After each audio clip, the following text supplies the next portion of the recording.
अल्हम्दुलिल्लाहि वकफ़ा वसलामुन अला हबीबिहिल मुस्तफ़ा अम्मा बअद फ़अऊज़ु बिल्लाहि मिनश शैतानिर रजीम बिस्मिल्लाहिर रहमानिर रहीम वद्दुहा वल्लैलि इज़ा सजा मा वद्दअक रब्बुका वमा क़ला वलल आखिरतु खैरुल लक मिनल ऊला सदक़ल्लाहु मौलानल अज़ीम।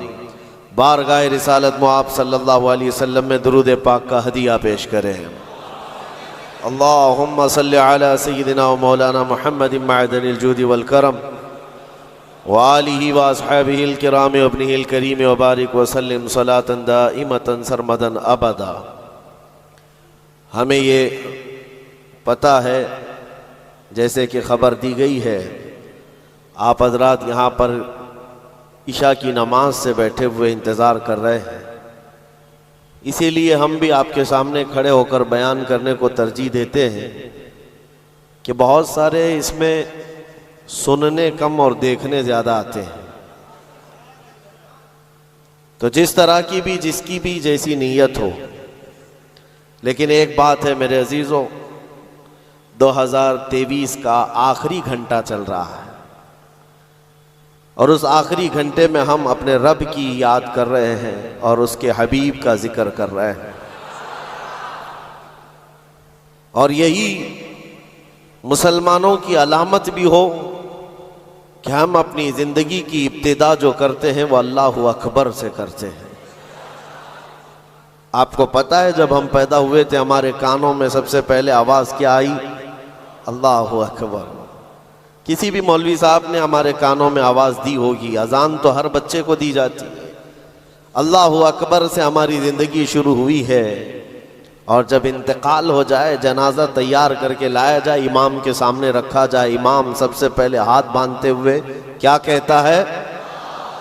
अल्लाहु अकबर। यानी ज़िंदगी ख़त्म भी हो गई है, अल्लाहु अकबर। एक बहुत बड़ा मैसेज है कि मुसलमान जब दुनिया में आया है तो ये कहते हुए अल्लाह सबसे बड़ा है, और जाएगा भी तो ये ऐलान करते हुए कि अल्लाह सबसे बड़ा है। हमारा न्यू ईयर या फिर इस तरह के सालों का इस्तकबाल करना या इनके जाने का गम मनाना, इसकी कोई असल नहीं है।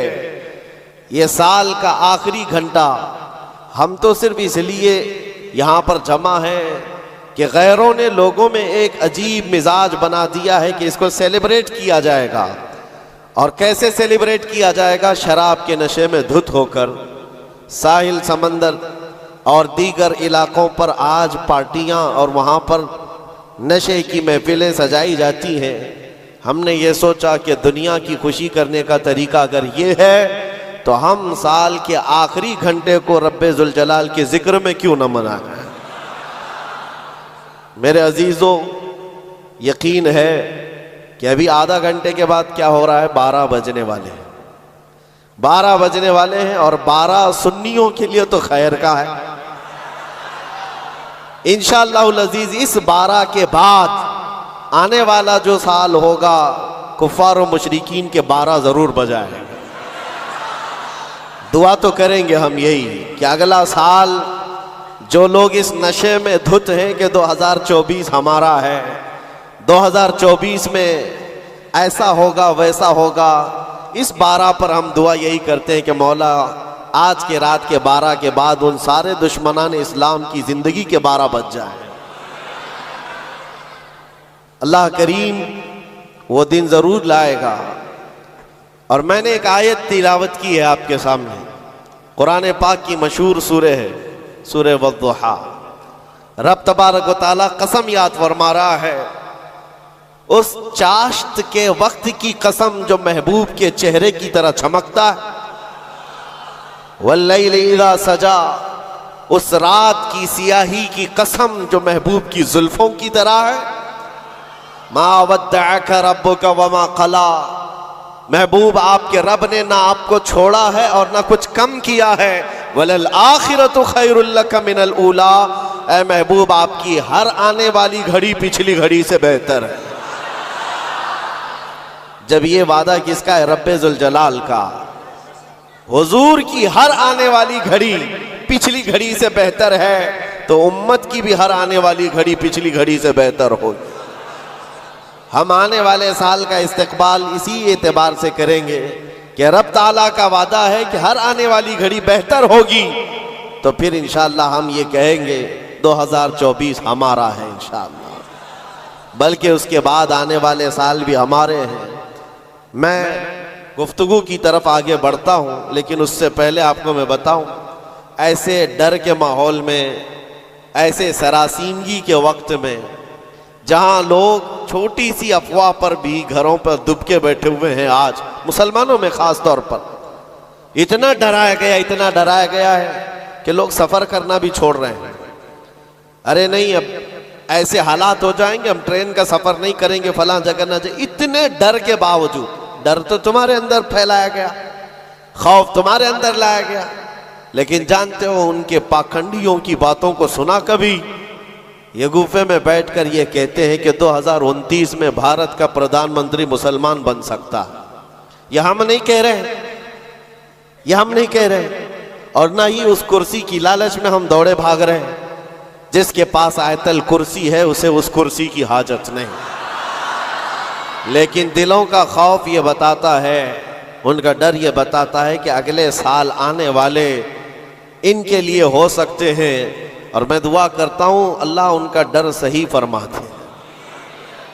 अजीज़ान गिराम वक़ार, हर आने वाला दिन तुम्हारे लिए बेहतर है, लेकिन शर्त है, एक ही शर्त है, क्योंकि रब ताला ने फरमाया वला तहीनु वला तहज़नु व अंतुमुल अअलौ, घबराओ मत, बेकरार मत हो, तुम सबसे ज्यादा कामयाब रहोगे इन कुंतुम मुमिनीन। शर्त यह है कि तुम मेरे नबी की गुलामी में आ जाओ, ईमान वाले हो जाओ, तब फिर तुम्हारे लिए हर आने वाली घड़ी बेहतर है, हर आने वाली घड़ी पिछली घड़ी से बेहतर है। शर्त यह है कि ईमान की जिंदगी आ जाए तुम्हारे, और ईमान ना हो, ईमान किसे कहते हैं सबको पता है, हदीस रसूल है, मेरे आका सल्लल्लाहु अलैहि वसल्लम ने फरमाया ला युमिनु अहदुकुम हत्ता अकूना अहब्बा इलैहि मिन वालिदिही व वलदिही वन नासी अजमाइन। तुम में से उस वक्त तक कोई मोमिन नहीं हो सकता कामिल जब तक कि वो अपने माँ बाप, औलाद और सारी दुनिया से ज्यादा मुझसे मोहब्बत ना करे। दूसरी हदीस है ला युमिनु अहदुकुम हत्ता यकूना हवाहु तबअन लिमा जिअतु बिही। हुजूर पाक सल्लल्लाहु अलैहि वसल्लम फरमाते हैं तुम में से उस वक्त तक कोई कामिल मोमिन नहीं हो सकता जब तक कि वो अपनी ख्वाहिशात को मेरी मर्जी के मुताबिक ना बनाए। हुजूर की मर्जी के मुताबिक जब तक तुम अपनी ख्वाहिशात नहीं बनाओगे, मोमिन नहीं हो सकते, और मोमिन कामिल नहीं होगे तो फिर मदद भी नहीं है। मैं उस मोमिन की बात कर रहा हूं जिसको कुरान कहता है कभी कद अफलहल मोमिनून, ईमान वाले कामयाब हो चुके। कौन से ईमान वाले? ईमान की शर्त अव्वल है हुजूर के लिए बे इंतहा मोहब्बत करना, शर्त अव्वल है। अब आइए हम आज की इस रात में तज़किरा उन लोगों का करें जिनका जिक्र हमारे ईमान की जिला का सबब है। वो दीवान गाने इश्क़ रसूल जिन्होंने अपनी जिंदगियां हुजूर के कदमों में निछावर कर दी। मैंने आज ये सोचा कि उनकी बारगाहों में खिराज अकीदत पेश करते हुए जवानों के लिए मिसाल रखो। आज के नौजवान आइडियल किसको समझेंगे? मेरे अजीजों, दुनिया आज बड़ी बड़ी स्क्रीनें लगाकर मुजरा करने वाले जालिमों के नाच को देख रही होगी। स्टंट करने वाले इनके सामने हीरो बन जाते हैं। मैं आज आपको उन जियालों की बात रखना चाहता हूं जो हकीकत में हीरो हैं, जो पूरी दुनिया के लिए हीरो हैं। उस बतले जलील का एक नाम काफी है, खालिद बिन वलीद। इसकी मिसाल दुनिया लाने से कासिर है। मेरे अजीजों, मेरी पूरी गुफ्तगू का खुलासा सिर्फ इतनी बात पर होगा जो बरेली के इमाम ने पुकार कर कहा था, फिर के गली गली तबाह ठोकरें सबकी खाई क्यों, दिल को जो अक्ल दे खुदा तेरी गली से जाए क्यों। आज जो गली गली घूम रहे हैं उन तक भी पैगाम पहुंचाओ, फिर के गली गली तबाह ठोकरें सबकी खाए क्यों। आ जाओ इस दरबार में, इस दरबार का जो सग भी हो जाता है, कुत्ता भी होता है, वो अपने वक्त का मुजद्दिद बन करके ये नारा लगाता है, ये नारा लगाता है, उस गली का गधा हूं मैं जिसमें मांगते ताजदार फिरते हैं। उस गली का गदा हूं मैं जिसमें मांगते ताजदार फिरते हैं। खुसरवी अच्छी लगी ना सरवरी अच्छी लगी, हम फकीरों को मदीने की गली अच्छी लगी। हुजूर ताजुश शरिया बदर तरीका फरमाते हैं, बुल हवस सुन सीमो जर की बंदगी अच्छी नहीं, उनके दर की भीख अच्छी सरवरी अच्छी नहीं। जो पिया को भाए अख्तर वो सुहाना राग है। ये ताजुश शरिया फरमाते हैं, जो पिया को भाए अख्तर वो सुहाना राग है। क्या मतलब है? जो मुस्तफा को पसंद आए वही असल राग है, वही बात अच्छी है। जो पिया को भाए अख्तर वो सुहाना राग है। जिससे नाखुश हो पिया वो रागनी अच्छी नहीं, जिससे नाखुश हो पिया वो रागनी अच्छी नहीं। पिया हुजूर के बारगाह में इस्तिआरतन कहा गया है। हुजूर को जो चीज ना पसंद है वो हमारे लिए अच्छी है ही नहीं। यही तो बरेली का मिजाज है। कहते हैं ना ताजुश शरिया रहमतुल्लाह ताला अलैह कि नबी से हो जो बेगाना उसे दिल से जुदा कर दे, पिदर मादर बिरादर जानो माल उन पर फिदा कर दे। ये सारे अशार का लुब्बे लुबाब खुलासा क्या है? उसका खुलासा यही है जो सहाबा का नारा था, हो ना ये फूल तो बुलबुल का तरन्नुम भी ना हो, चमने दहर में कलियों का तबस्सुम भी ना हो ना ये साकी तो मैं भी ना हो, खुम भी ना हो, बस में तौहीद दुनिया में ना हो, तुम भी ना हो। खीमे अफलाक का इस्तादा उसी नाम से है, नबज़े हस्ती तपश आमादा उसी नाम से है। दश्त में दामने कोहसार में मैदान में है, बहर में मौज की आगोश में तूफान में है। चीन के शहर मराकश के बयाबान में है, वही नाम पोशीदा हर मुसलमान के ईमान में है। और वो जो न हो तो और वो जो न थे तो। ये सारे अशार के बाद अब आओ मैं गुफ्तगू को आगे बढ़ाता हूं। इसी बात पर तवज्जो रखना, फिर के गली गली तबाह ठोकरें सबकी। अगर किसी को ठोकर लगी है तो वो दिल पर हाथ रखकर आ जाए। आज मैं उन जियालों की तरफ चलता हूं। यमन का एक कबीला बनु असद एक कबीला है जिसमें रहने वाले एक शख्स है हारिसा, और उनकी बीवी, छोटा सा एक कुंबा, छोटा सा एक खानदान, 3 बच्चे थे। हारिसा और उनकी बीवी और 3 बच्चे। ये यमन का रहने वाला एक कबीला है। औरत अपने 3 बच्चों को लेकर मैके जा रही थी, और बड़ा बेटा जो उस वक्त उम्र का 8 साल का था, जैद नाम था। काफिले पर अचानक डाकुओं का हमला हुआ और माल लूट लिया गया, और साथ ही डाकुओं ने ये जैद नामी छोटे से बच्चे को, 8 साल के बच्चे को भी गिरफ्तार कर लिया। एक माँ का कलेजा दहल गया कि मेरे 8 साला बच्चे को मुझसे छीना गया। बाकी 2 बच्चे तो साथ थे। माँ की कैफियत ऐसी थी कि पहाड़ों पर चढ़ जाती, चीखती थी, और अरबी में जो अशार कहती थी, अल्लाह अकबर, आज भी मौजूद है। यमन की रहने वाली ये खातून पहाड़ों पर जाकर पुकारती थी कि कोई मेरे जैद को देखा है तो मुझे बता दे। और जब खबर बाप को आकर लगी, बाप जान निछावर करता था अपने बेटे जैद पर। बाप की ऐसी कैफियत कि खाना छोड़ दिया, और मिजाज में तब्दीली ऐसी आ गई कि लोगों से मिलना तक छोड़ दिया अपने बेटे की जुदाई के गम में। यमन वाले कहते थे कि हारिसा का बेटा जो गुम हुआ यूसुफे गुमगश्ता है, यानी एक दूसरा यूसुफ है। जैसे हजरत याकूब अलैहिस्सलाम के बेटे यूसुफ की अलैहिस्सलाम की दूरी हुई थी तो आपने गम किया था, हारिसा ने अपने बेटे जैद की जुदाई में बहुत रोया। और वह अशार जो अरबी में लिखे जाते थे, यमन में जब वो अशार पढ़ते तो अपने जो दुश्मन होते वो भी रो पड़ते थे। बाप की जुदाई के गम के अशार लोगों को रुलाते थे।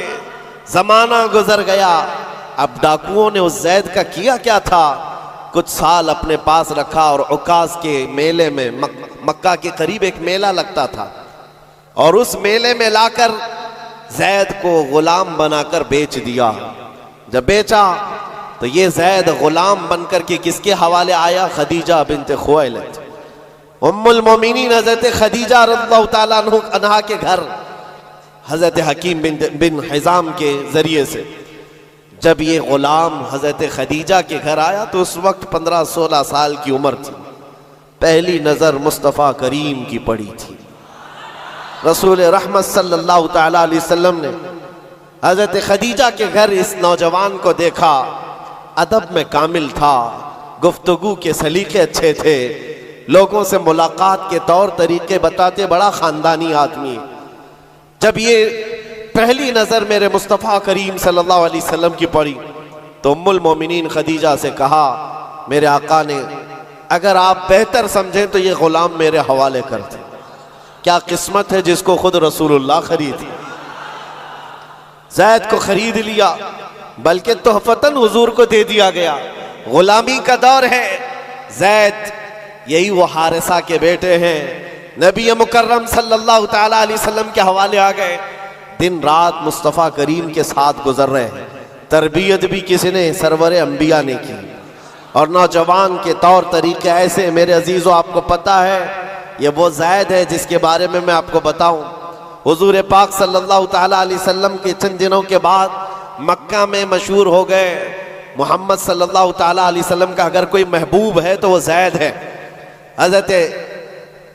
हज़रत अबू बकर सिद्दीक़ रज़ियल्लाहु ताला अन्हु भी इस बारे में फरमाते कि ज़ैद को जो कराबत थी उस पर मुझे रश्क था हुजूर अकरम सल्लल्लाहु अलैहि वसल्लम का। अब जमाना बीतता गया, ज़ैद के घर छूटे, खानदान छूटा, माँ छूटी, बाप छूटे, गुलामी का दौर चल रहा है। एक बार हज के लिए एक कबीला यमन से आया हुआ था, और यमन वाले हज करने के बाद वो अशार सुना रहे थे जो हारिसा ज़ैद के बाप ने लिखे थे अशार, और रुला रहे थे।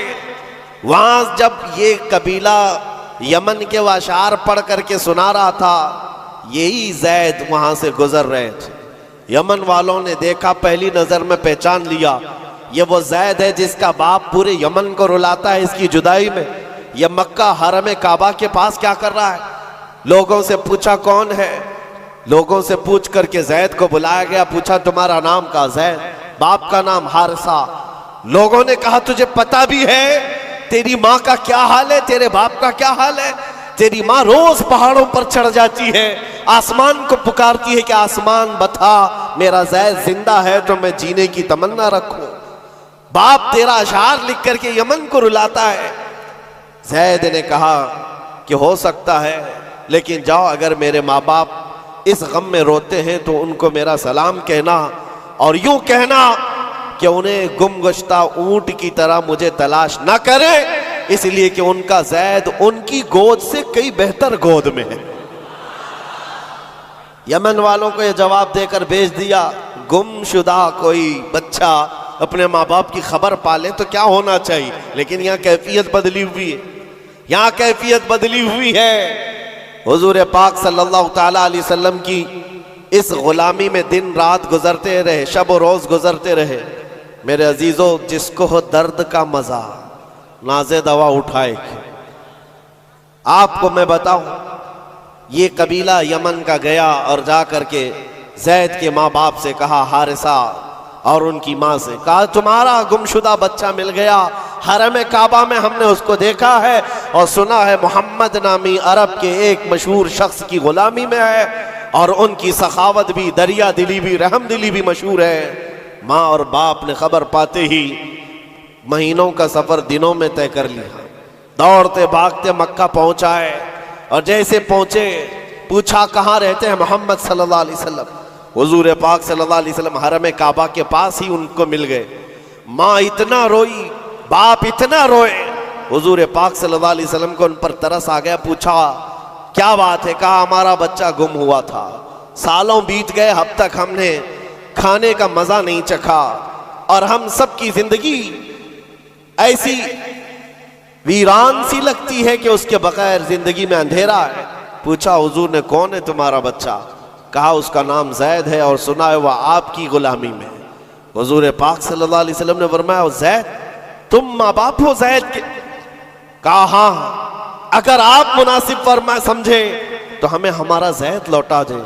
आप अल्लाह की तरफ से सुना गया है बड़ा रहम दिल रखते हैं, हमारे लिए अपना ज़ैद लौटा दें। हुजूर पाक सल्लल्लाहु अलैहि वसल्लम ने कहा, मैं किसी के बाप और किसी की माँ से उसके बच्चे को अलग नहीं करना चाहता, लेकिन फिर भी ये फैसला मैं ज़ैद के ऊपर छोड़ता हूँ। वो चाहे तो मुझसे आज़ादी ले ले, बग़ैर किसी रकम के, बग़ैर किसी फिदिये के ग़ुलामी से आज़ाद करता हूँ और तुम उसे ले जाओ, और अगर नहीं तो फिर उसकी मर्ज़ी जो हो उस पर अमल किया जाए। फिर माँ बाप को ला कर के ज़ैद के सामने खड़ा किया जाना था। मुअर्रिख़ीन ने जो तारीख़ लिखी है, पढ़ते हैं तो आंखें आप दीदा हो जाती हैं। मेरे अजीज़ों, रसूल पाक सल्लल्लाहु अलैहि वसल्लम अपने घर ये दोनों माँ बाप को जो बिछड़े हुए बच्चे की जुदाई में रोते हुए आए थे, चचा भी साथ था, हुजूर अपने घर ले आए और उसके बाद ज़ैद अपने कामों में मसरूफ़ थे। बुलाया, ज़ैद इधर आ जाओ। आए ज़ैद, जैसी पहली नज़र पड़ी बाप पर, माँ पर, क्या कैफियत होनी चाहिए। बरसों का बिछड़ा हुआ बच्चा है, बरसों से दूर रहने वाला, माँ बाप की मोहब्बत में ये जुदाई के गम बर्दाश्त करने वाला। एक नज़र उठाई, फिर नज़र झुका ली और सरवरे कायनात की तरफ देखने लगे। मेरे आका ने पूछा, ज़ैद तुम जानते हो इनको? कहा, हाँ या रसूल अल्लाह, ये मेरे बाप हैं, ये मेरे चाचा हैं, ये मेरी माँ हैं। हुजूर ने पूछा, ज़ैद तो फिर मिलते क्यों नहीं? बरसों के बिछड़े हुए हो, फिर उनके पास जाते क्यों नहीं? ज़ैद ने कहा, या रसूल अल्लाह, आपके चेहरे को देखने के बाद फिर किसी के चेहरे की तरफ हम नजर नहीं उठाते। तेरे कदमों में जो है गैर का मुंह क्या देखे, कौन नजरों में जचे देख के तलवा तेरा। रसूल पाक सल्लल्लाहु अलैहि वसल्लम ने फरमाया, जाओ ज़ैद मिल लो, माँ से मिल लो, बाप से मिल लो। माँ ने कलेजे से लगाया और चूमना शुरू किया, बाप ने माथा चूमा। यह अजीब मंजर था। बहुत देर गुजर गई इनके लाड़ो प्यार के इजहार की। उसके बाद रसूल रहमत सल्लल्लाहु अलैहि वसल्लम ने फरमाया, ज़ैद तुम्हारे साथ ये हादसा हुआ था, इतने सालों तुम अपने माँ बाप से अलग रहे, अब फैसला तुम्हारी मर्जी पर है, तुम जहाँ जाना चाहते हो जा सकते हो। यमन अपने कबीले जाओ, अपने खानदान, अपनी माँ और अपने बाप, अपने भाइयों के पास जाओ। हजरत ज़ैद उस वक्त खड़े होकर कहते हैं, मक्का वाले ये मंजर देखने के लिए हुजूर के घर के अतराफ जमा हो चुके हैं, बहुत सारे जमा हैं। ज़ैद ने सबको मुखातिब करके कहा, ऐ लोगो हाजिरीन मजलिस, सब देखो, ये मेरी माँ है, ये मेरे बाप हैं, ये मेरे चचा हैं, लेकिन सबको गवाह बना कर कहता हूँ, मोहम्मद अरबी सल्लल्लाहु अलैहि वसल्लम की गुलामी 1000 आज़ादियों से अफजल है। मैं अपनी माँ के पास न जा सकता हूँ, न बाप के पास जाना चाहता हूँ, मैं हमेशा इसी दर की गुलामी में रहना चाहता हूँ। माँ कहती है, बेटा आज़ाद कर रहे हैं तुझे मोहम्मद सल्लल्लाहु अलैहि वसल्लम, तुझे आज़ाद कर रहे हैं। दुनिया में किसी को आज़ाद कर दिया जाए उस वक्त तो बहुत बड़ी नेमत समझी जाती थी, लेकिन तुम हो कि आज़ाद होना नहीं चाहते। ज़ैद ने कहा, 1000 बाप और 1000 माँ मिलकर जो अपने बच्चों पर शफकत नहीं कर सकती, वो मोहम्मद रसूलुल्लाह ने मेरे साथ किया। जैसे ही हज़रत ज़ैद का ये ऐलान मक्का वालों ने सुना तो क्या रसूल रहमत सल्लल्लाहु ताला अलैहि वसल्लम ने उनको छोड़ दिया? आता है फ़कीरों पे उन्हें प्यार कुछ ऐसा, खुद भीख दें और खुद कहें मंगते का भला हो। हुजूर रहमत सल्लल्लाहु ताला अलैहि वसल्लम, रहमत आलम सल्लल्लाहु अलैहि वसल्लम ज़ैद का हाथ पकड़ करके ले जाते। कहाँ लेकर के आए? हरम काबा के पास आए, पूरे मक्का वालों को मुखातिब करके कहा, ऐ मक्का वालों गवाह रहना, मैंने ज़ैद को गुलामी से आज़ाद किया और आज के बाद से ये मेरा वारिस है और मैं इसका वारिस। मक्का में ये बात मशहूर हो गई। क्या? ज़ैद को ज़ैद बिन हारिसा कम कहा जाता था, ज़ैद बिन मोहम्मदुर रसूलुल्लाह कहा जाता। मोहम्मदुर रसूलुल्लाह का बेटा ज़ैद। मेरे अजीजों, जो इस दरबार में आया है, जाहिर सी बात है ये वो मज़ा है जिसको चखने के बाद ही बरेली के इमाम ने कहा था, फिर के गली गली तबाह, ठोकरें सबकी खाई क्यों, दिल को जो अक्ल दे खुदा तेरी गली से जाए। हुजूर पाक के दरबार का लुत्फ जिसने उठा लिया है, फिर वो किसी और दरबार की तरफ मुंह भी नहीं करता। हुजूर अकरम सल्लल्लाहु ताला अलैहि वसल्लम की बारगाह की लज्जत जिसे हासिल है, वो आज के हैप्पी न्यू ईयर के जलसों में या वहां के तमाशाओं में शिरकत करेगा? हरगिज नहीं हो सकता, हरगिज नहीं। वो आंख उन तमाशाओं को नहीं देख सकती जो जलवे रसूल देखने के लिए बेताब है। आज की रात मेरे अजीजों ये लिखा जाएगा, तुम्हारे नामा अमाल में तो ये लिखा ही जा रहा है, दुनिया के जो जो हालात अभी चल रहे हैं वो भी लिखा जा रहा होगा कि लोग साल का आखिर हिस्सा किस तरह से गुजारते हैं, नए साल की इब्तिदा और उसका इस्तकबाल किस तरह करते हैं। दुनिया वाले ऐश में धुत होकर, नशे में धुत होकर के करते हैं, मगर मुसलमान नबी पाक के कदमों में ही कामयाबी समझता है। आओ हुजूर रहमत आलम सल्लल्लाहु तआला अलैहि वसल्लम के उस दरबार की लज्जत में देना चाहता हूँ। इसीलिए इस बात पर मैं बार बार तवज्जो दे रहा हूँ। फिर के गली गली तबाह, ठोकरें सबकी खाई क्यों, कब तक ठोकरें खाओगे ऐ नौजवानों, कब तक उसकी गली में इसकी गली में कहाँ कहाँ मांगोगे, कहाँ कहाँ किससे किससे बात करोगे। एक गली की तरफ आ जाओ जो हर गली से आजाद करती है। दूसरों के मंगता बनने से बेहतर है आमीना के लाल के मंगता बन जाए। उस नबी पाक की गुलामी जो हजार आजादियों से अफजल है। सैयदना बिलाल हबशी रदी अल्लाह ताला, वो जानिसारे रसूल, दामने रसूल में जैसी आ गया। जानते हो हजरत बिलाल हबशी रदियल्लाहु ताला कई सालों तक जख्म उठाए और बच्चा बच्चा उनके मुतालिक जानता है। मक्का की गलियों में उनके पैरों में रस्सी बांधकर औबाश लोगों के हाथ में दिया जाता और वो बदमाश लड़के आपको मक्का की गलियों में रस्सी में पाँव में रस्सी बांधकर खींचा करते थे। उनकी जिस्म पर, उनकी पीठ पर गरम सिल रखा जाना, दहकते हुए अंगारों में उनको सुलाया जाना, ये सब रिवायतें पता है आप बिलाल हबशी को। लेकिन जो मैं बात कहने जा रहा हूँ, जमाना बीत गया, आप तो हुजूर पाक की गुलामी में आए और हुजूर पाक सल्लल्लाहु अलैहि वसल्लम की वफात के बाद सिद्दीक अकबर का ज़माना आया, हज़रत उमर का ज़माना। मेरे अजीज़ों, आपको एक बात बताऊं, जब मजलिसे अमीरुल मोमिनीन हज़रत उमर फारूक रज़ियल्लाहु ताला अन्हु में हज़रत बिलाल हाजिर होते, बिलाल उनकी कैफियत क्या थी, वो भी मक्का के गुलाम थे, हबशी गुलाम। हबशी गुलाम उस वक्त मक्का में हिकारत से देखते थे लोग, काले रंग का होता है, चौड़ी नाक का होता है। लेकिन सैयदना बिलाल हबशी की बात यह है, अमीरुल मोमिनीन उमर इब्न खत्ताब, जिसके रौब व दबदबे का हाल ये है कैसर और किसरा की फौजें थर थर कांपती हो, वो अमीरुल मोमिनीन जिसके बू से, जिसकी सिर्फ और सिर्फ हवा से, जिसकी खुशबू से शैतान रास्ता बदल लेता हो। जब बिलाल हबशी उनकी महफिल में आते तो क्या कहकर पुकारते जानते हो? या सैयदना बिलाल, या सैयदना बिलाल, ऐ हमारे आका बिलाल आइए, ऐ हमारे आका बिलाल आइए। हजरत बिलाल कहते, हुजूर ये आपकी जुबान से अच्छा नहीं लगता, मैं गुलाम हूं, मुझे गुलाम कहकर पुकारे, आप सैयदना कहते। कौन कह रहा है सैयदना? उमर इब्न खत्ताब। किसको कह रहे? बिलाल हबशी को। सैयदना बिलाल आइए। हजरत बिलाल जब कहते अमीरुल मोमिनीन, आप ये ना कहें सैयदना, मुझको गुलाम कहकर पुकारे। हजरत उमर क्या कहते थे? आइए आपको मैं बताऊं क्यों सैयदना बिलाल कहकर पुकारता हूं। आप अपना जुब्बा उठाएं। जब वो जुब्बा उठाते, उनकी पीठ पर जो दागे हुए निशान थे, हजरत उमर उसको बोसा लेते थे और चूमते थे और कहते, ऐ बिलाल, जो रसूलुल्लाह की मोहब्बत में जख्म तुमने खाए, वो जख्म हमने नहीं खाए हैं। जिसको हो दर्द का मजा, नाज़े दवा उठाए क्यों।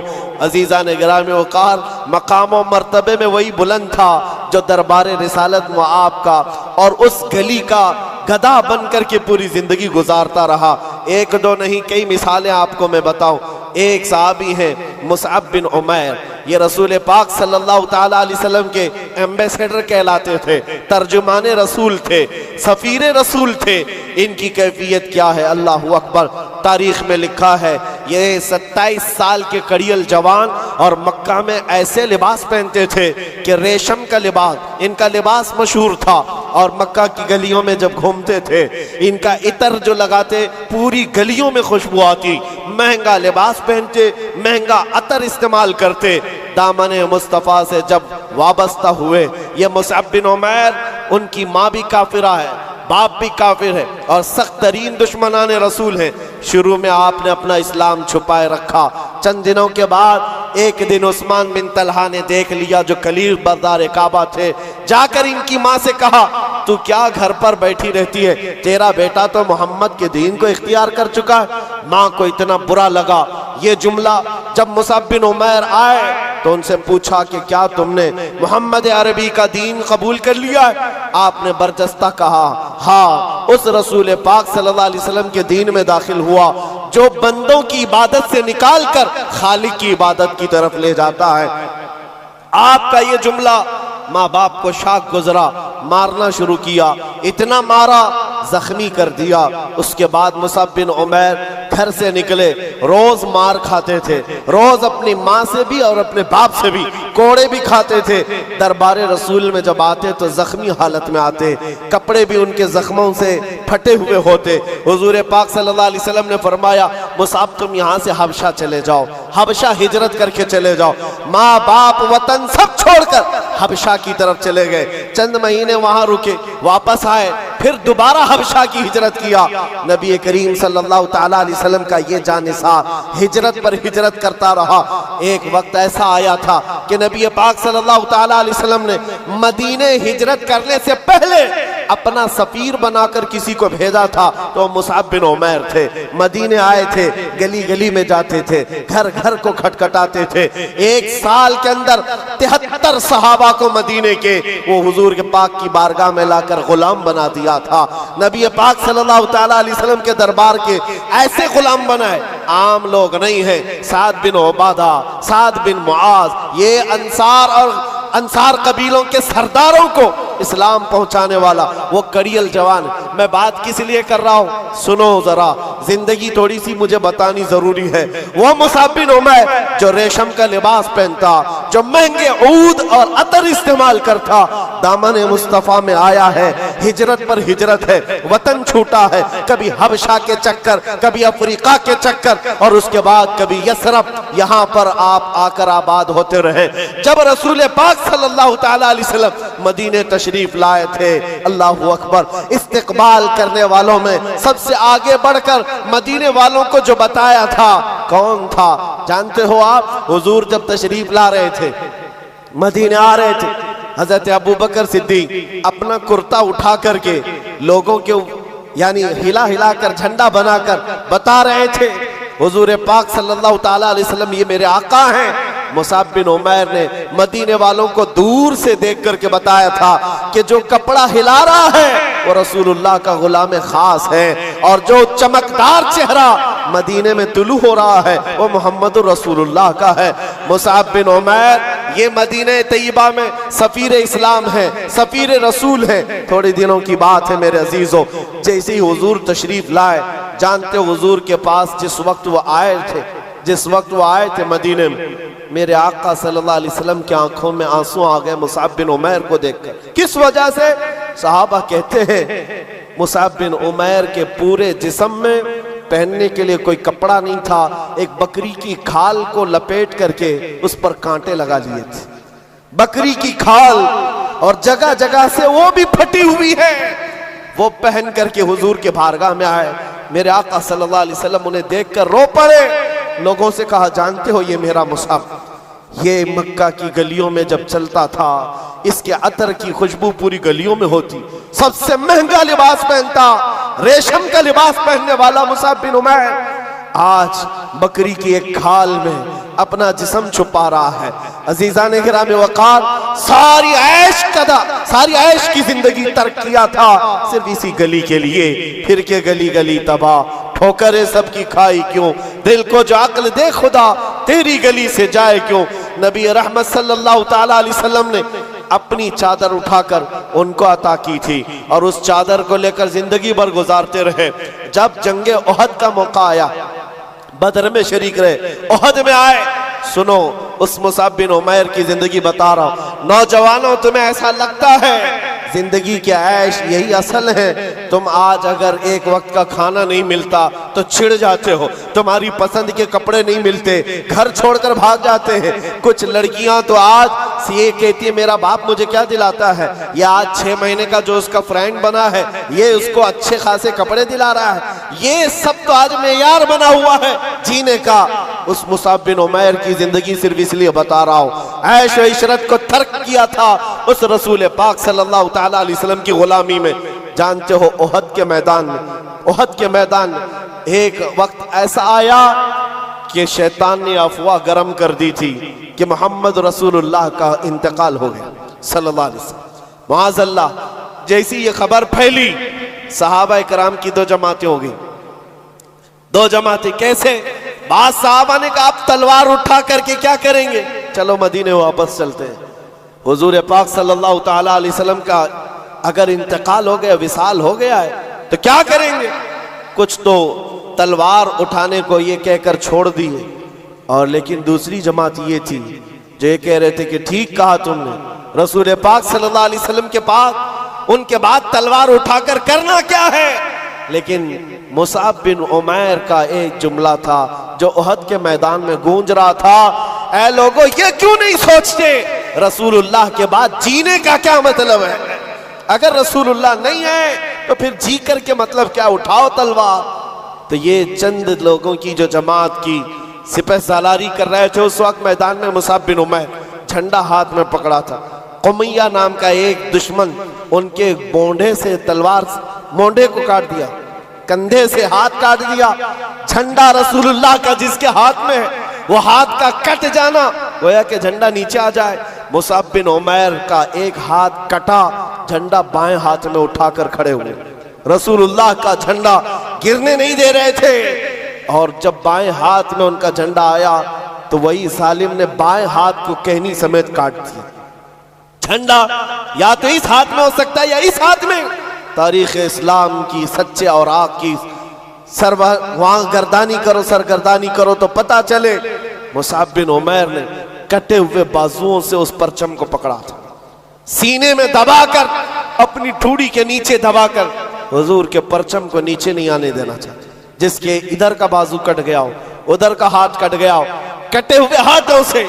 और उसी उहद के मैदान में जालिमों ने जब देखा कि ये झंडा नीचे आने नहीं देता, सीने पर बहुत तेज भाला मारा, नेजा मारा। उस वक्त आपने पुकार कर कहा उहद के मैदान में, ये नहीं कि लोगों मेरा हाथ कट गया, लोगों मेरा बाजू कट गया, लोगों मेरे सीने पर दुश्मनों ने नेजा मारा। नहीं, उहद के मैदान में मुसाब बिन उमैर पुकार रहे थे, मेरा कोई साथी करीब है तो आ जाए, मुझे न संभाले रसूलुल्लाह का झंडा संभाल ले, मैं इसे आखिरी सांस तक नीचे आने नहीं देना चाहता। हुजूर पाक सल्लल्लाहु ताला अलैहि वसल्लम के परचम को नीचे आने नहीं देना चाहते। उनके भाई थे, उन्होंने उठा लिया। हजरत मुसाब बिन उमैर उहद के मैदान में शहीद हो गए। जानते हो रसूल पाक सल्लल्लाहु अलैहि वसल्लम सारी लाशों को जब जमा कर रहे थे, मुसाब बिन उमैर के पास आए और फिर कहा, ऐ मुसाब बिन उमैर, वो सफीर इस्लाम है, रसूलुल्लाह का तर्जुमान है। मिनल मुमिनीन रिजालुन सदक़ू मा अहदुल्लाह अलैह, मोमिनीन में से कुछ लोग वो हैं जिन्होंने अल्लाह से किया हुआ वादा पूरा कर दिया है। और उसके बाद उनके दफन का तरीका भी है। अल्लाहु अकबर। रसूल पाक सल्लल्लाहु अलैहि वसल्लम ने फरमाया इनको दफन करो, इनको दफन करो। जब इनको दफन करने की बात आई तो आपका जिस्म छुपाने के लिए, आपका जिस्म छुपाने के लिए सहाबा कोशिश करते रहे। जब उनका सर छुपाया जाता तो नीचे से खुल जाता, और जब नीचे का हिस्सा छुपाते तो सर का हिस्सा खुल जाता। कपड़ा इतना नहीं था आपके पास, कपड़ा इतना नहीं था। नबी पाक सल्लल्लाहु ताला अलैहि वसल्लम के पास सहाबा ने कहा इतना ही कपड़ा मुसाब के पास रह गया। हुजूर पाक सल्लल्लाहु अलैहि वसल्लम ने फरमाया मुसाब के पास एक छोटा टुकड़ा है, वो दुनिया से एक छोटा टुकड़ा लिए जा रहा है और साथ में रसूलुल्लाह को लिए जा रहा है, मुहम्मदुर रसूलुल्लाह को साथ लिए जा रहा है। इस घर घास उनके कदमों पर रखकर दफन किया गया। फिर मैं कहता हूँ मेरे अजीजों, वो कौन से जवान थे जिन्होंने अपनी जिंदगी को निछावर कर दिया था उन कदमों में, ऐश और इशरत को तर्क कर दिया था। उनके महंगे लिबास, उनकी महंगी खुशबुएं, सारी चीजें दरबारे रिसालत में वक्फ हो गई थी सिर्फ नबी पाक सल्लल्लाहु अलैहि वसल्लम की रजा के लिए। आज आपसे हम ये नहीं कहते कि हलाल चीजें छोड़ दो, पहनना छोड़ दो, ओढ़ना छोड़ दो, नहीं, कम अज कम हुजूर पाक के अगर गुलाम हो तो हराम चीजों को तो छोड़ सकते हो। लिबास अच्छा पहनो, खुशबू इस्तेमाल करो, इसकी ममानियत नहीं है। लेकिन ऐ नौजवानों, अगर हुजूर की गुलामी का दावा करते हो तो हम चाहते हैं तुम्हारे कान फिर ये गंदे नगमे क्यों सुनते हैं, ये गालियां तुम्हारी जुबानों से निकलती कैसे हैं, ये तुम आवारा गर्दी में अपनी आंखें बहकाते कैसे हो, तुम्हारे ये जिस्म का हर अज़ू गुनाहों की गम्माजी क्यों कर रहा है। नबी रहमत सल्लल्लाहु अलैहि वसल्लम के गुलाम हो तो फिर आओ मेरे अजीजों, उस दरबार की गुलामी की लज्जत जिसे मिल जाए। अल्लाह अकबर। मैं सच कहता हूँ, इकबाल ने एक जुमला कहा था, इकबाल के अशार बहुत मानाखेज है। कहा था कि ये गाजी ये तेरे पुरअसरार बंदे जिन्हें तूने बख्शा है ज़ौक़े खुदाई, दो नीम इनकी ठोकर में दरिया व सहरा, सिमट कर पहाड़ उनकी हैबत से राई। और फिर इकबाल जो कहता है, दो आलम से करती है बेगाना दिल को, अजब चीज है लज्जत आशनाई। दो आलम से करती है बेगाना दिल को, अजब चीज है लज्जत आशनाई। जिसको हुजूर पाक की आशनाई की लज्जत मिली है, पूरी दुनिया से उसे बेखबर कर देती। मैं अब साल की इब्तिदा हो गई, उन जानिसारों की बात मैं कर रहा हूं जिन्होंने रसूल पाक सल्लल्लाहु अलैहि वसल्लम की गुलामी की लज्जत महसूस की है। उहद के मैदान में जाने से पहले दो गहरे यार, बहुत गहरे दोस्त क्या दुआ कर रहे हैं बताऊं आप? साद इब्न अबी वक्कास, अब्दुल्ला बिन जहश, ये दो नाम याद रखना है नौजवानों, जिनको कहते हैं ना जिगरी यार। उठना बैठना साथ में, खाना पीना साथ में, रात को चलना फिरना साथ में, कहीं कुछ मशवरे करना हो साथ में। साद इब्न अबी वक्कास और अब्दुल्ला बिन जहश, इन दोनों की दोस्ती बड़ी मशहूर थी, बहुत मशहूर थी। लेकिन उहद के मैदान में जाने से पहले अल्लाह अकबर दुआ क्या कर रहे हैं सुनो। दोनों आए, मुसल्ला बिछाए, रात का वक्त है। साद इब्न अबी वक्कास कहते हैं, मेरे भाई अब्दुल्ला मैं दुआ करूंगा तुम आमीन कहना। अब्दुल्ला बिन जहश कहते ठीक है मैं भी दुआ करूंगा तुम आमीन कहना। दोनों मुसल्ला बिछाकर बैठे, दुआ क्या कर रहे हैं? साद बिन अबी वक्कास ने पहले हाथ उठाया और कहा, ऐ अल्लाह, कल उहद के मैदान में जब हम उतरेंगे तेरे रसूल पाक सल्लल्लाहु ताला अलैहि वसल्लम की हिमायत के लिए, हम अपनी जानें कुर्बान करने के लिए मैदान में आएंगे। मौला मेरा मुकाबला किसी ऐसे सख्त दुश्मन के साथ करा जो सबसे बड़ा पहलवान हो, सबसे बड़ा पहलवान हो। तमन्ना तो देखो हुजूर के गुलाम की कैसी, तमन्ना कैसी। कल जो सबसे बड़ा दुश्मन होगा उससे मेरा मुकाबला करा दे मौला। फिर क्या करेगा? साद इब्न अबी वक्कास कहते हैं, मौला जब वो तेरे हबीब का दुश्मन सामने आए, कभी मैं उसको दाएं से मारूं, कभी बाएं से मारूं, कभी आगे से मारूं, कभी पीछे से मारूं, और उसको गिराकर उसके नेज़े पर झंडा गाड़ कर कहूं लब्बैक या रसूल अल्लाह, रसूल पाक की सर बुलंदी का ऐलान करूं। ये दुआ तो देखे, दुआएं कैसी कैसी हैं उलमाओं की। तमन्ना ये नहीं है हालात कुछ हो गए तो मैं छुप करके कहीं पनाह ले लूंगा। जंग के हालात मेरे अजीजों क्रिकेट का मैदान नहीं है, सर हथेली में लिए जाने का मंजर होता है, जान लेकर जाते हैं। लेकिन तमन्ना भी क्या है, छोटे सिपाही से लड़ने का नहीं है, छुटपुट वारदातें नहीं है। साद इब्न अबी वक्कास कहते हैं सबसे बड़ा पहलवान जो होगा मेरा उससे मुकाबला हो जाए। दुआ करके उनके दोस्त, जिगरी दोस्त हैं अब्दुल्ला बिन जहश, आमीन कह रहे, आमीन कह रहे। अब सुनो, जब इनकी दुआ खत्म हो गई, अब्दुल्ला बिन जहश कहते, ऐ साद अब मैं दुआ करता हूं तुम आमीन कहो। अल्लाह अल्लाह, दुआएं कैसी, जाने साराने रसूल। अब्दुल्ला बिन जहश हाथ उठाते और कहते हैं बारगाह रब्बुल इज्जत में, मौला करीम जब कल की सुबह तेरे रसूल के साथ हम मैदान में जाएं, ऐ रब्बे जुल जलाल, इस्लाम की सरबुलंदी के लिए, तेरे नबी के नामूस की हिफाजत के लिए, लड़ने के लिए जब मैं मैदान में आऊं तो क्या हो मौला, दुश्मनों से मेरा मुकाबला हो जाए और दुश्मनों की सफों में मैं घिर जाऊं। कभी दुश्मन मुझे सामने से मारे, कभी पीछे से मारे, कभी दाएं से मारे, कभी बाएं से मारे, और मुझे मार मार कर टुकड़े करे, और फिर मेरे हर टुकड़े से आवाज आए तेरा रसूल सर बुलंद है, इस्लाम सर बुलंद है। दुआ इनकी ये है। साद इब्न अबी वक्कास आमीन कह रहे हैं। एक बड़े दुश्मन से मुकाबला करने की दुआ कर रहा है और दूसरा मोहब्बत मुस्तफ़ा में जख्म खा खा कर मरने की दुआ कर रहा है। सुबह हुई, उहद के मैदान में जब पहुंचे, अजीज़ान गिरामी वक़ार बात ऐसी थी, साद इब्न अबी वक्कास सब में सबसे पहले आगे आए थे। उस वक्त दुश्मनों में से जो उस वक्त सबसे बड़ा पहलवान था, साद इब्न अबी वक्कास के सामने आया, जिसको कहा जाता था 1000 इंसानों की ताकत रखता है। साद इब्न अबी वक्कास उसको देखते ही कहते हैं, तू नहीं आया, मेरे रब ने भेजा है, इसलिए कि रात को मैंने दुआ की थी, जो तुम्हारा सबसे बड़ा पहलवान होगा मैं उससे मुकाबला करूंगा। साद इब्न अबी वक्कास ने दुआ की थी, मौला ने सामना करा दिया।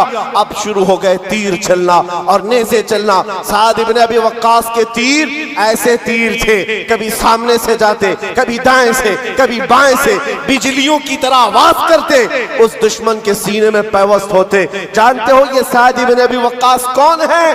तीर चलाते थे तो पीछे से रसूलुल्लाह आवाज देते थे, बी अबी अंत व उम्मी इरमी या साद, ऐ साद तेरे तीर चला, तुझ पर मेरे माँ बाप कुर्बान। तन्हा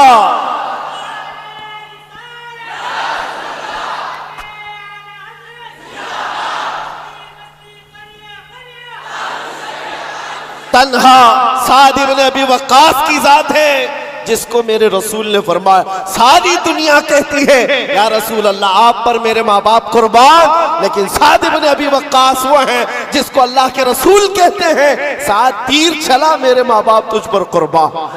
और जिसको रसूलुल्लाह ये फरमाए, फिर उनके तीरों की आवाज का क्या कहना, तीरों के निशानों का क्या कहना। जब संग संग चलते थे, दुश्मन के खीमे में खलबली मच गई। थोड़ी ही देर गुजरी थी, इनके सामने आया हुआ दुश्मन ऐसा गिरा कि उसके जिस्म पर साद इब्न अबी वक्कास के लगाए हुए निशान मौजूद थे। फिर आए, अपने खुदा से किए हुए दुआ के मुताबिक दाएं से भी मारा, बाएं से भी मारा, आगे से पीछे से, फिर सीने में झंडा गाड़ कर कहा, रहेगा यूं ही उनका चर्चा रहेगा, रहेगा यूं ही उनका चर्चा रहेगा। पड़े खाक हो जाएं चल जाने वाले, मिट गए मिटते हैं मिट जाएंगे आदा तेरे, न मिटा है न मिटेगा कभी तू घटाए से किसी के, या रसूल अल्लाह ना घटा है ना घटेगा जब बढ़ाए तुझे अल्लाह ताला तेरा। साद इब्न अबी वक्कास की दुआ तो कबूल हो गई और आपने रहमान का शुक्र अदा किया। जंग का मैदान है और गहमागमी है, घमासान की जंग होती है, कौन कहाँ है किसको खबर है, लेकिन जिगरी दोस्त थे। अब्दुल्ला बिन जहश की यारी उनके साथ बड़ी मशहूर है। जैसे ही शाम हो रही थी, ढूंढने लगे मेरा जिगरी यार दिखता नहीं, अब्दुल्ला बिन जहश कहाँ है? मेरे अजीजों, सहाबा ने बताया साद इब्न अबी वक्कास को कि अफसोस है तुम्हारे अब्दुल्ला बिन जहश की शहादत हो गई। पूछा कैसे? कहा वो जब लोगों में मशहूर हो गई थी अफवाह कि रसूलुल्लाह का कत्ल हो गया, अब्दुल्ला बिन जहश ने इधर उधर कुछ नहीं देखा, दुश्मनों के नरगे में दौड़ते हुए चले गए और ऐसे अंधाधुंध उनसे लड़ते रहे, ना वो पीछे की तरफ देखते, न किधर, न इधर न उधर। दुश्मनों ने घेर लिया, अब्दुल्ला बिन जहश को दाएं से मार रहे थे, बाएं से मार रहे थे, सामने से मार रहे थे, पीछे से मार रहे थे। अब्दुल्ला बिन जहश के जिस्म के 80 टुकड़े कर दिए गए थे और एक एक टुकड़े को रस्सियों में पिरोकर काफिरों ने हार बनाकर पहन लिया था। यह अब्दुल्ला बिन जहश के साथ हुआ। साद इब्न अबी वक्कास ने खबर सुनी, आप दीदा हो गए, कहा है लोगों, रब्बे जुल जलाल की उस मोहब्बत पर कुर्बान, उसने कल मेरी भी सुन ली, मेरे दोस्त की भी सुन ली, उसकी भी दुआ कबूल, मेरी भी दुआ कबूल। सुनो जो कहना है मेरे अजीजों, इस वाक़े से मुझे कहना क्या था। साद इब्न अबी वक्कास अपने जिगरी दोस्त की लाश को देखने आए। लाश कहाँ है? टुकड़ों में बदल गई, जिस्म के टुकड़े मैदान में बिखरे हुए हैं। करीब आए, उन टुकड़ों को उठाया, अपने जिगरी दोस्त के जिसके साथ उठना बैठना है, बहुत करीबी यारी है, टुकड़ों को उठाया, हाथ में रखा, देखा टुकड़े अभी गर्म है, गोश्त गर्म है, हिल रहा है। साद इब्न अबी वक्कास ने अपने दोस्त अब्दुल्ला बिन जहश को मुखातिब करके कहा, ऐ अब्दुल्ला, क्या कमाल की बात है। कल रात हमने भी दुआ की, तुमने भी दुआ की, रब तबारक व तआला से मैंने दुआ किया था बड़े पहलवान से मेरा मुकाबला हो जाए, रब ने सुन लिया। बड़ा पहलवान आया, मैंने उसको हर तरफ से मारा और परचम इस्लाम बुलंद किया। और तूने दुआ की थी हर तरफ से तुझ पर तीर आए और तेरे टुकड़े हो जाए, रब ने तेरी भी सुन ली। लेकिन कसम रब्बे जुल जलाल की, ऐ अब्दुल्ला तेरी दुआ मेरी दुआ से अफजल थी, तेरी दुआ मेरी दुआ से अफजल थी। इसलिए कि दुश्मन को मारने का मजा और है, उनकी मोहब्बत में मर जाने का मजा और है। फिर के गली गली तबाह, ठोकरें सबकी खाई क्यों, दिल को जो अक्ल दे खुदा तेरी गली से जाए क्यों। अरे मेरे अजीजों वो मर जाते ऐलान करते हुए क्यों, जान है इश्क मुस्तफा रोज फजू करे खुदा, जिसको हो दर्द का मजा नाज़े दवा उठाए क्यों। वो बंदा जगह जगह जा करके अपने दर्दों की शिकायत नहीं करता जो मोहब्बत रसूल का बीमार है। अज़ीज़ान गिरामी वक़ार, इस नए साल की इब्तिदा हम हुजूर पाक सल्लल्लाहु तआला अलैहि वसल्लम के मोहब्बत के तज़किरे से कर रहे हैं, हुजूर पाक के जानिसारों के तज़किरे से। अल्लाह करीम ये 2024 की जो इब्तिदा हुई है मेरे अजीज़ों, अजीब सी बात है, 24 आया है लेकिन 12 लोगों के साथ 24 का साल शुरू हुआ है। लेकिन हम अल्हम्दुलिल्लाह दुआ ये करते हैं कि रब तबारक व तआला इस नए साल में हमारी इब्तिदा इश्क़ मुस्तफ़ा के साथ फरमाए, मोहब्बत मुस्तफ़ा के साथ फरमाए। मेरे अजीज़ों, अगर वो ना हो तो फिर जिंदगी में कोई चीज़ ही नहीं है, कोई चीज़ ही नहीं है। इसीलिए क्या कहा इकबाल ने, हो ना ये फूल तो बुलबुल का तरन्नुम भी ना हो, कुछ भी नहीं है वो जो न थे तो और वो जो ना हो तो। इस बात को लेकर के चलो, आज से अपनी धड़कने हुजूर के लिए महफूज कर दो। दिल धड़के तो नबी पाक की मोहब्बत की सदा है। ये लैला मजनू के किस्से बहुत हो गए। आज के दौर में जवान अभी अंगड़ाइयाँ क्या लेती है इसकी जवानी, ये सोचता है सबसे पहले किसी लड़की को काबू कर लेना चाहिए, बहुत बड़ा काम है। मुंबई के नौजवानों को ये किसने बता दिया?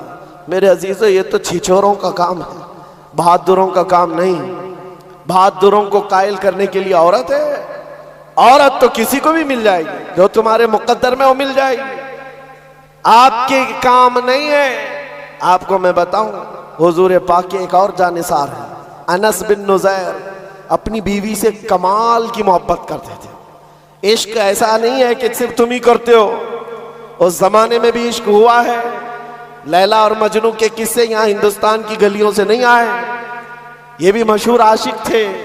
लेकिन आपको मैं बताऊं, अनस बिन नुज़ैर अपनी बीवी से बहुत इश्क करते थे, मोहब्बत करते थे।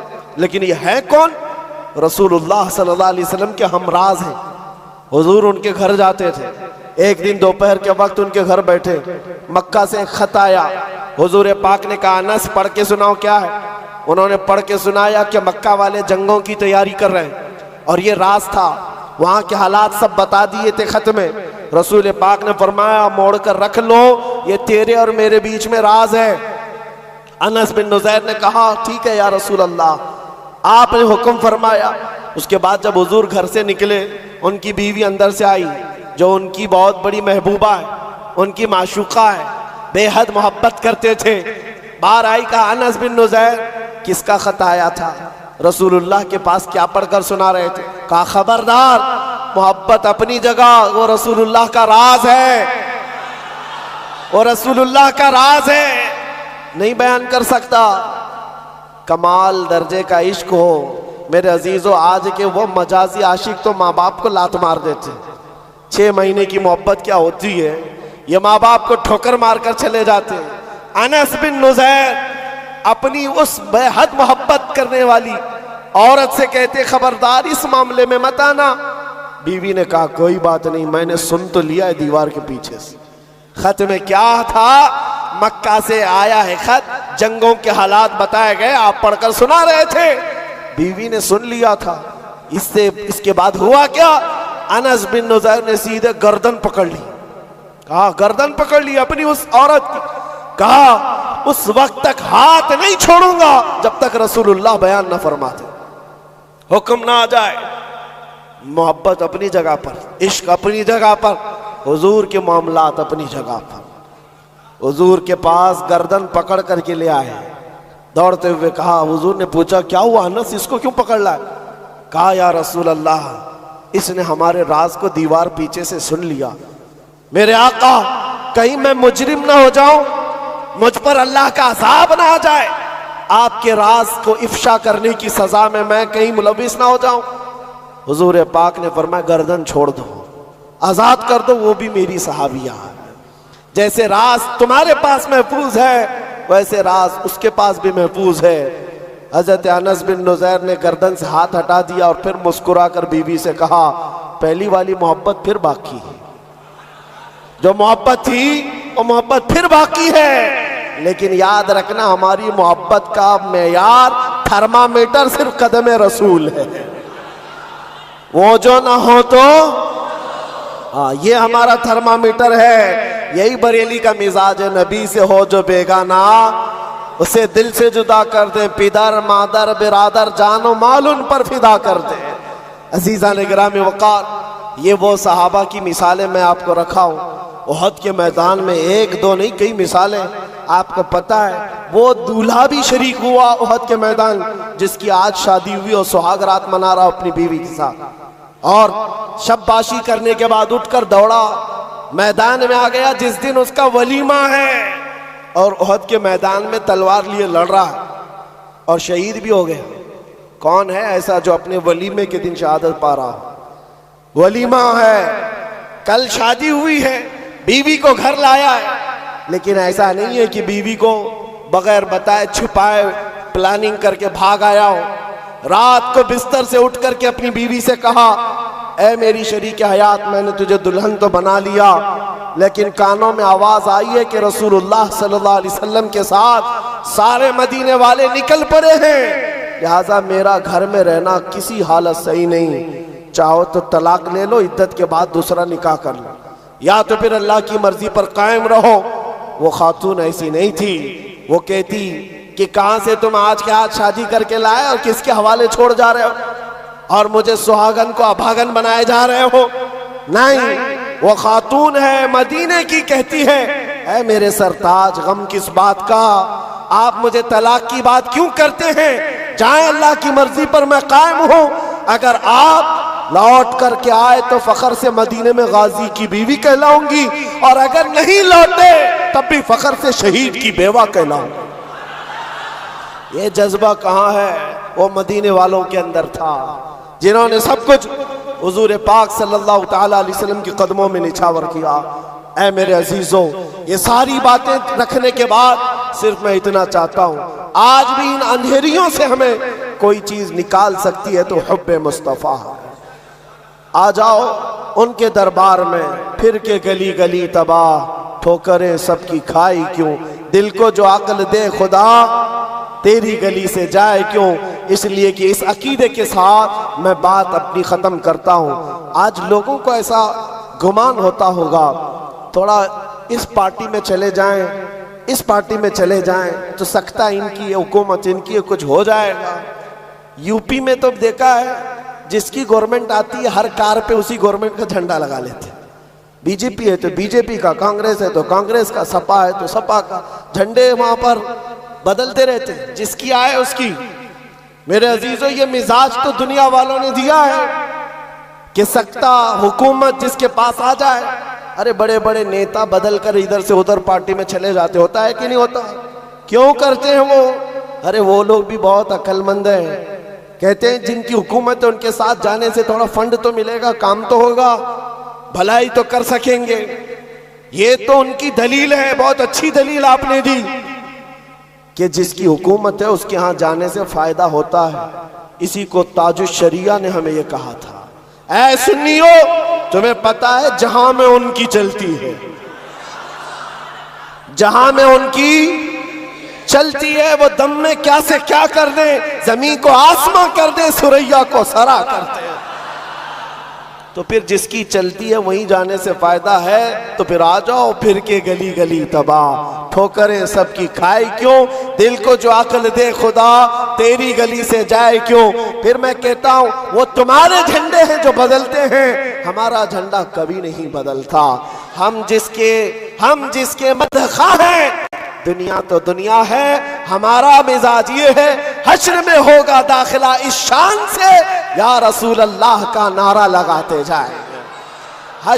खुल्द में होगा दाखिला इस शान से, या रसूल अल्लाह का नारा लगाते जाएंगे। किसी की जय विजय क्यों पुकारे, क्या गरज हमको, किसी की जय विजय क्यों पुकारे, क्या गरज हमको, हमें काफी है सैयद अपना नारा, हमें काफी है सैयद अपना नारा, हमें काफी है सैयद अपना नारा। अपना सब कुछ गुंबद खजरा कल भी था और मेरे नबी से मेरा रिश्ता कल भी था, और बतला दो गुस्ताख नबी को गैरत सुन्नी जिंदा है, उन पे मर मिटने का जज्बा कल भी था। और लब्बैक या रसूल अल्लाह, लब्बैक या रसूल अल्लाह, लब्बैक या रसूल अल्लाह। व आखिर दावाना अनिल हम्दुलिल्लाहि रब्बिल आलमीन।